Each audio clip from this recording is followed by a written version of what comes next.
कृषी मंत्री माणिकराव कोकाटे यांना 2 वर्षाची शिक्षा आणि 50,000 रुपये दंड. बनावट कागदपत्रांच्या आधारे सदनिका लाटण्याचे प्रकार.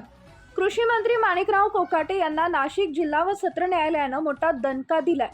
माणिकराव कोकाटे आणि त्यांचे भाऊ सुनील कोकाटे यांना नाशिक जिल्हा न्यायालयानं 2 वर्षाची शिक्षा ठोठावली आहे.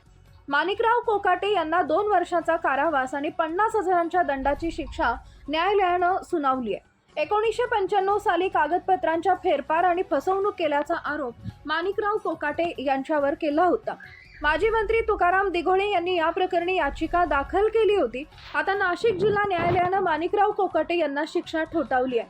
1995 साली माणिकराव कोकाटे आणि त्यांचे बंधू सुनील कोकाटे यांच्यावर कागदपत्र फेरफार आणि फसवणुकीचे आरोप ठेवण्यात आले. या प्रकरणात तत्कालीन मंत्री दिवंगत तुकाराम दिघोळे यांनी न्यायालयात याचिका दाखल केली होती. भारतीय दंडविधान संहिता कलम 420 फसवणूक करणे, भारतीय दंडविधान संहिता कलम 465 कृत्रिम दस्तऐवज तयार करणे,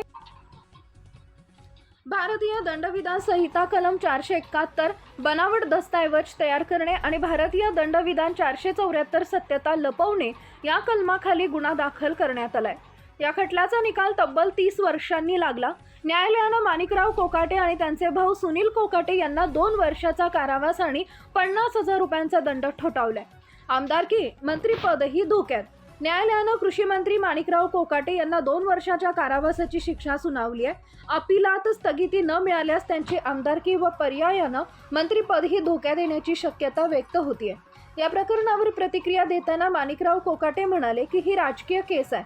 28 वर्षापूर्वी माझ्यावर केस दाखल करण्यात आली होती.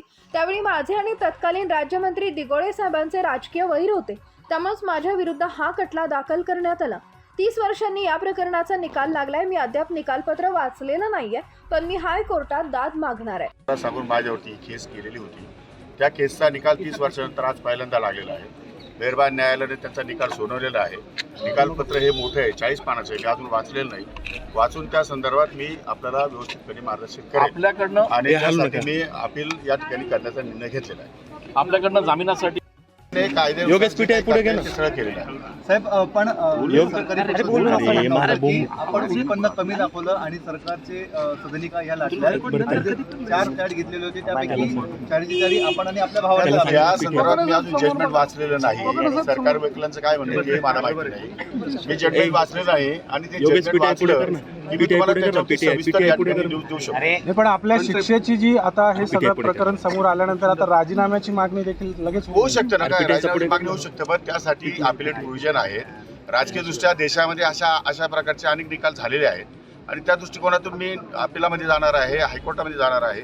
त्यामुळे न्याय मागण्याचा अधिकार, जसा न्यायालयाला निकाल सुनावण्याचा अधिकार आहे, तसा न्याय मागण्याचा अधिकार मला पण एक नागरिक म्हणून, तेव्हा मी वरच्या कोर्टामध्ये न्याय मागणार. गेल्या काही वर्षांपासून जर बघितलं तर कृषी मंत्री अब्दुल सत्तार असतील, नंतरच्या काळामध्ये धनंजय मुंडे असतील, एकूणच कृषी मंत्री पण आज उपलब्ध झालेलं नाही ना. हे कृषी मंत्री झाल्यानंतर हे प्रकरण मुळात 30 वर्षापूर्वीच आहे. त्यामुळे आज झाले, ज्यावेळेस मी राजकारणात जस्ट प्रवेश केला होता, मी त्यावेळेस आमदार सुद्धा होतो की नव्हतं मला माहित नाही. त्यामुळे तो काळ आणि आजचा काळच्या मध्ये फरक आहे.